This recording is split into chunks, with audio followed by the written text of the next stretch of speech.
அவன் உன்னை தாழ்த்த நினைத்தவன் இப்பொழுது தாழ போகிறா. கர்த்தர் உன்னை உயர்த்த ஆரம்பிக்கிறா. துன்பப்படுத்தினவன் அவன் சந்தோஷம் நிலைக்காது சகோதரா. உன்னை வேதனைப்படுத்தி ஒருத்த மகிழ்றான் பாத்தியா? அவன் சந்தோஷத்தோடு தான் ஆமன் புறப்பட்டான். ஆனா ஒண்ணுமே இல்லாம ஆயிட்டு, ஒண்ணுமே இல்லாம ஆயிட்டு, ஒண்ணுமே இல்லாம ஆயிட்டு.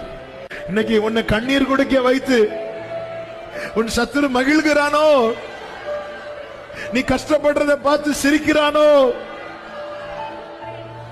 தெருவில் நின்று தூஷிக்கிறானோ, பைபிள் எடுத்துட்டு போறா பாரு, அவன் வாழ்க்கையில் என்ன பிரச்சனை, நிந்திக்கிறானோ, காரியம் மாறுதலாய் முடியும்.